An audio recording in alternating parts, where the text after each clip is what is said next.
Hello and welcome to Data Conversations over Coffee with myself, Craig Stewart. We're back here in the Linden studio, and today I'm joined by Quinton Williams, who's an Associate Director at Deloitte Analytics. This is part of a sponsored episode that we're doing for our DataCon Africa event coming up in the next week or so. Quinton, thanks so much for joining me. How are you doing? I'm doing well, Craig, and thanks for the introduction. How are you? Absolutely. I'm very good, thank you. Quinton, before we start, maybe just give everyone watching a little bit more of an introduction into yourself and the work that you're doing at Deloitte Analytics. So as you said, I'm Quinton Williams. I'm an Associate Director at Deloitte Consulting. I basically look after our data science practice for the Africa firm. So what that means is that I'm part of a larger group where people do data engineering, data modeling, and my focus is specifically on the data science aspect. And what that means is we basically try to do the AI, machine learning, analytical work and make it work for our clients. So making sure that we can take those models and it brings value for business. And that's sort of what our job is. And we even have people apart from the data scientists, the sort of value realization people that focuses on how do we link business with analytics. And that's sort of my work at Deloitte. Right, perfect. I think sets up for a really interesting conversation. So one of the key things that we want to talk about today is really extracting value from data science, artificial intelligence, machine learning, etc. And kind of part of your thinking around that is people need to actually think about it in the right way. What do you mean by that? Because obviously, people are out there, they want to put the models into their business. They've got insights that they're trying to get, problems that they're trying to solve. How do you go about thinking about it in the right way? And for me, this is all about what angle do you take, right? If you're the data scientist, then you must be capable of putting actually that business hat on it as well. If you're the business person, you must be able to put on the data science hat. And what I mean with that is there's a way of saying as a data scientist, this is the capability that I have. And it's not saying I can do AI or I can do machine learning. It's saying for this business context, if we take marketing, for this business context, this is the capability I bring to the table. And then it's for business to think, if you have that capability, this is how I can use it in my business. So there's the way of thinking that you have to bring the two together. And as a business person, I must be open to understand what's that capability that the data scientists bring. And as a data scientist, I must think it's more than just me doing some cool algorithm that I get excited about. Yeah. It's actually, what does this algorithm mean for the business person that I'm talking about? And that's where I'm saying, we need to do that mental switch between the two personas. Sure. And I think there's been a big drive towards, improving data literacy in organizations. From a business perspective, they need to understand the data from a quality perspective, from a model perspective, insights, how to actually productionize those models. But what I'm seeing now is more of a convergence of data literacy and business literacy from the data science team actually understanding a bit more of business. Are you seeing that sort of convergence, rapidly coming to a meeting point, or do you think there's still quite a bit of work to be done to get to that point where they're thinking on the same page? I think there's a need for them to rapidly come together because obviously business is asking, but where's the value? I'm investing in AI and machine learning, where's the value? So there's the need, and the need is urgent, but I still think there's a gap, right? There's still sort of people, like business people are still asking, but what's this black box of data science? Yeah. What does it mean? And then when the data scientist is trying to explain it, they immediately go, it's some neural network, and it's like, that's not what they're asking. It's what they're asking is, what does it mean for me? And that's the question we must be able to answer. Is there a bit of an over tendency from a business perspective to want to understand the mechanics behind data science, AI, what goes into actually developing an algorithm? Is it required? And is the data science team trying to push that too hard as well? Are they kind of not speaking each other's language, basically? No, I think you hit the nail on the head. It's like they're not speaking each other's language. It's not really required for a business person to understand how does a neural network work. All they need to understand is what will the output be and how can I use that output in my business context. And for the data scientists to understand, given that business context, what must I deliver to meet the need? They don't need to understand the intricacies of the details of a neural network or anything like that. All the business person need to understand is what is that output and what does it mean for me? And I don't think from the two sides we're speaking that language yet, aligned or anything like that. Okay, so let's assume there's a common understanding, a model has been sort of worked on. there's a business problem that needs to get solved. There's a data product that comes out of that, and it doesn't go into production. I hear it a lot. It takes too long to either be productionized, or it never actually goes into production anyway and actually never gets used by the business. What are some of the reasons behind that? Because I know from the research that we've done and the conversation that we've got, it's a bit where business, I guess, feels a little bit let down sometimes by data science, AI, etc. It's like, we worked on this, but it never actually goes anywhere. We never use it. Yeah. And what are some of the reasons for that, and how do you suggest people actually overcome that challenge? Okay, so one of the first reasons is that we've touched on it, right? It's that common understanding. But some of the more important reasons is the model development is actually the least of the problem. Right? There's models out there, data scientists knows how to develop them. A lot of the problems is one, the data aspect. So is the data clean? Is it available? Where is it? Must I write some complicated SQL statement, or don't we even have that kind of databases or data warehouses or data lakes around? So the infrastructure around making the data available, and then the quality and the validity of the data for use in that case. So that's one of the big problems. The second one is that link on the other side, right? I've got an output now for my model. Where does it go? Who's consuming that? Like, if it needs to be consumed in some other software system that will act upon it, then you need to understand that integration point. If it needs to be consumed by some executive that needs to understand it, how do I create that visualization so that the executive understand it and can act upon it? So it's the two sides. It's the three, right? The middle part is the model development. That's not a big issue. I think that's easy. Yeah. And I know I shouldn't be saying that because that's my work. But the first part is how does that data come in, and how much can I trust the data? And secondly, how does the output of my model get consumed? And have I addressed the right way of making that consumption easy for business? So now there's, sort of a growing, there's always been a DevOps, but now there's data ops, there's AI ops, there's ML ops, all wrapped up kind of, I guess, under model ops. How does something like that really build a framework around the models that are being developed and actually putting them into business, especially from an AI point of view, because that's quite a big thing to develop and then actually use in the business? Maybe talk a little bit around the importance of something like model ops. Yeah. Oh, it's very important. And if we get back to that second part, right, where the models and the outputs get consumed, what we know from model ops and DevOps is, you need to do that continuous integration, you need to do that continuous development. But the two parts for linked to AI is the continuous training. So now I've got a framework to go to business and say, yes, I can deliver something to you in the next 2 weeks, 2 months.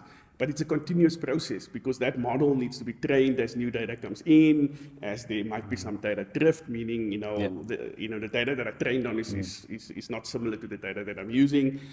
And then they also need to, so that's the continuous training part, and I've got a framework to explain it. And then there's the continuous monitoring part, right? So I need to know, is this model still performing? Is it performing ethically? Is it still transparent? Is it doing according to the benchmark that I set up front from business? Is it performing according to that? And what model ops helps me to do is to have a more operational conversation with business. So rather than a data science conversation where I'm speaking about my methods and technologies, I'm speaking an operational conversation to help both those who need to operate it, meaning IT, or those who need to use it, business, to understand it. And that's what it is helping with. Yeah, I have a very sort of crude and basic way of sort of, I guess, assessing the maturity of the market around certain things. If you look back 5-6 years ago, there were only 2 or 3 chief data officers in the country. That's now grown to over 40. So the management of data and having a custodian of data has grown. And I test that by looking at LinkedIn. How many chief data officers are there? Similarly, and this is by no means the ultimate measure of the maturity of it, but if you had to search for head of ML ops or model ops or something like that in South Africa, very few people come up, even in their skills side of things. So I know it's not a great measure, but maybe just to that point, what are you seeing in terms of maturity in organizations in South Africa around actually having ML ops and model ops embedded in their processes that's actually adding value to their organizations? Well, I would think globally, not just in South Africa, it's sort of immature. We recently did a study and a survey, a global study for Deloitte across organizations, where basically we could see that's immature, but this is the year where it's going to go big. This is the year where everybody understands that, I came from not understanding data science to little bit understanding it and now realizing that I need to put it as part of my operations.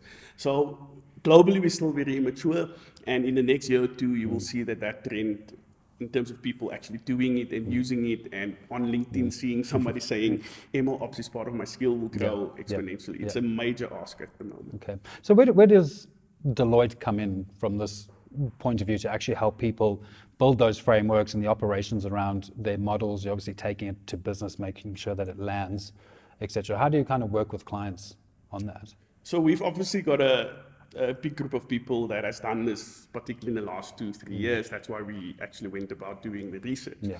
So given the fact that we sort of understand not just the elements of machine learning, but the data engineering aspects, the infrastructure aspects, the consumption aspects. We've got a lot of business people in Deloitte Consulting. We can bring that together to craft that MLOps plan for you. And not just craft the plan, but actually help you implement it. Not just because we've done it before and we've got the experienced people, it's more we've got that diverse group of people that you require to make that MLOps pipeline successful. And let's talk a little bit, sort of shifting gears from the actual operational side, but you mentioned earlier in the conversation around ethics. Ethics in AI is a massive topic at the moment. Obviously there's POPIA coming in South Africa, how to use data ethically, correctly, in compliance, but there's also sort of bias and all these other things that come in. Where do you think we are in terms of our ability to use AI ethically, globally, but also specifically in South Africa, because that's where the majority of our audience is for today. I've had a few conversations around it. It's always good to have an ethics committee or wherever it goes through. What are some of the suggestions you've got around how we're using it ethically? Okay, so you've asked 2 questions. Let me answer. I feel like I kind of answered them as well. Where are we? I think we're in a place where we've been scared of. Right? We've gone to that space where let's just implement AI and see what happens. And we did that. And then suddenly, in America, we had the examples of people being targeted wrongly because of AI. Or even South Africa, we had the example where people have been denied or approved for certain things because of the bias. So now we've been scared off and we've pulled back in terms of implementing and using AI correctly. So that's the space we are in now. In terms of how we actually help clients to overcome that is we go back to saying, it's a full pipeline.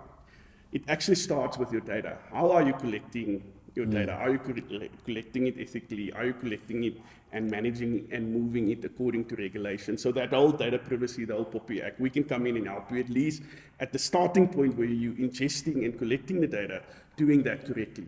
And doing that correctly is so that the data becomes machine ready or ready for machine learning. Then you say, okay, but in this middle part where we're doing with the machine learning, are you doing it transparently? So you actually can't just say, I'm throwing a black box of deep learning at it. Explain the model, make it come up with the factors that it's using to determine the output so that you can see, is it using demographics? Is it using some other factor that might not be ethically appropriate? And then when I earlier said about the model monitoring, it's not just about, am I performing according to the benchmark? Am I performing ethically?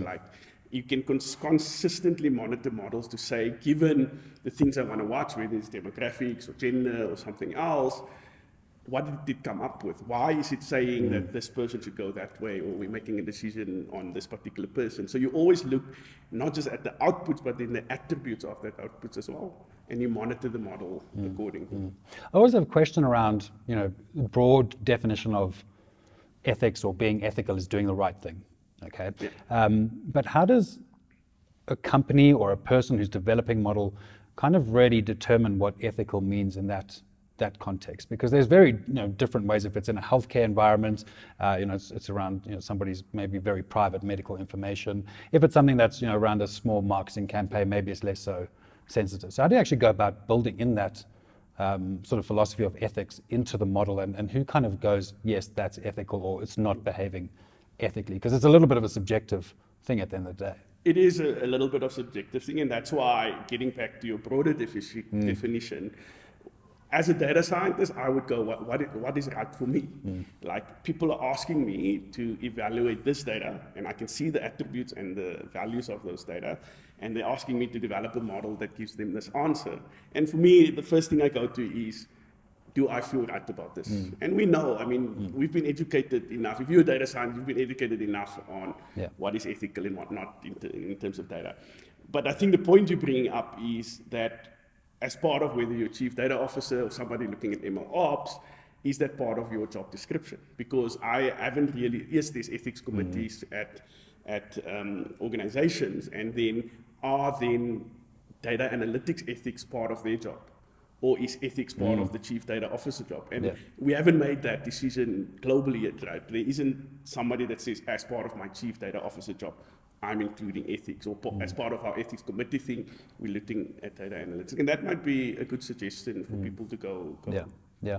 And is it about sort of having, mixed skills, demographics, et cetera, in the data science team, obviously across business as well, making sure that it's not a very one-sided view going into the model, kind of trying to avoid that bias? Is that one way to go about it? And just making sure that there's enough voices in the room to say, hang on, that would probably offend this person, or whatever it may be?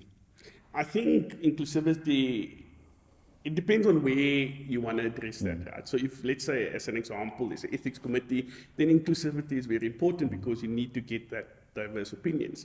But for me, probably equally important is to then make sure that you define a policy and that you implement it. Because from a technical point of view, it's easy for us to put guardrails in place if there is a policy, right? And if you then make that ethics committee as an example, as your starting point, then that's where inclusivity starts. It doesn't start later on as like, now I need to implement the algorithm. Let me ask my buddy who's maybe from a different community as me to give me some insight. It starts there at the top where you're making a policy around it. Yeah. All right, let's move on from the ethics, and sort of in the last 5-6 minutes of the episode, I'd like to kind of just get your thoughts on what value does data science, AI, machine learning, et cetera, have to South Africa at large, and maybe even Africa on a broader scale, kind of really thinking about data for social good. Okay, so it depends, like there's two things, right? So the value of data science is, first of all, in terms of helping our economy, right? Because in Africa, where we're dealing with limited resources, where there's limited resources in terms of people's skills, or even abundant resources in terms of our natural resources, there's a way in terms of using AI and machine learning to help us manage those resources as efficiently as possible to help our economy, right? And I know we're often afraid of saying, oh, AI will take over jobs or anything like that, but what we've seen globally in the past is that it actually increases the value of jobs, right? So it increases the economy, and that's the first aspect where data science is valued. In terms of for social good, it's actually quite important in terms of helping us, first of all, understanding our population and how do we address that diverse population across African continent. And it comes back to managing resources, which you can use AI and machine learning for. It comes back to creating products that's fit for our population purpose, and it comes back to sort of making sure that there's an equal distribution of resources as well. So I know I'm speaking very broadly at the moment, but I'm trying to say that you can use it in both aspects. Yeah, and where are we at, as a country, as a continent, as a global sort of citizenship around actually using data and AI for good? I mean, it's great to talk about it. I think companies kind of default back to, I've just got to make the bottom line. There's a product, it's business as usual. But where are we at in terms of really using AI for social good? And what steps, if we're not, sort of relatively advanced yet, what steps really need to be taken to get to that level? So we sort of at a very research phase. So if you go to Canada or even in South Africa, there's groups that focuses on the research for social good, right? So a very pertinent example would be in the last year where people have used AI to either do going through different combinations of the virus or of vaccines, where people are using AI to speed that process up, right? So that's a social good one way. And we've done some of that work in South Africa as well, where you can determine where might the next wave be, where might the next spike be. So in the health domain, we're doing it quite well, right? In terms of social good, where you're actually helping uplift a community, and there's examples of that, right? For instance, let's say we're labeling Google images. You can ask even somebody with just a simple phone who might be in a rural village just to look at the image and say, it's yes or no, or say it's this or that. And they can earn a few cents for that, right? So that's a way of actually uplifting right down to the bottom of the pyramid. But we're not doing that kind of thing. So I would say we're still almost, I wouldn't say afraid, but we're still behind in terms of what is possible currently with the technology and with the algorithms that we have, and we're not really going about it. Say, you know what, I'm not just doing this for social good, I can make money from this. Instead of paying some expensive data scientist to create the algorithm for me that would label images and most likely come up with bias, which we've seen, I can crowdsource and use technology to do that. And that's so sort of social economic uplift. Social economic uplift. And I think that's the point. I still believe that social good is by both addressing the economic context as well as the social context. Yeah. All right, perfect. Quinton, before we close off the episode, just to kind of circle back for everybody watching, maybe if you can sort of provide your 3 sort of key tips for any organization, data scientist watching that is sort of embarking on this journey of trying to really get models into production, work closer with business, add value, etc. What are Quinton's 3 top tips to get to that point? Yeah, so for me, my 3 top tips would be, first of all, asking the question, how many models do I actually have in production that's addressing business needs? Now, the reason why you have to ask that question first is because it makes you think of how do I bring the model part together with the business part. So, and that's ask that question for yourself, first of all. The second question you have to ask yourself is, but how am I managing those models, right? So now we're talking about, the first one is, I've got my business mindset, and I've got that alignment mindset that we spoke about, first of all. And then the second part is what's my process? How am I doing it? Am I just depending on some data scientist that's sitting behind the laptop, working out a code and then hoping it will work for me? Or have I defined a process using the MLOps framework or the DevOps framework, and I've actually got that process defined? And then the last question is, can I articulate that value? And when you ask that question, you're like, okay, there was a business need. I've got a model that addressed it, but what does it mean? So what? And if I can articulate it and actually say, okay, and it's easy to do, right? There's enough mathematicians in the world to come up with a formula, or actuaries to come up with a formula to say that the value that this model brought to my business was X, therefore it's good, and I'm going to continuously monitor it. So for me, it's those kind of things: business need, process, and value. Perfect. Great way to end off. Quinton, thanks so much for joining me and for sharing your insights. It's been fantastic.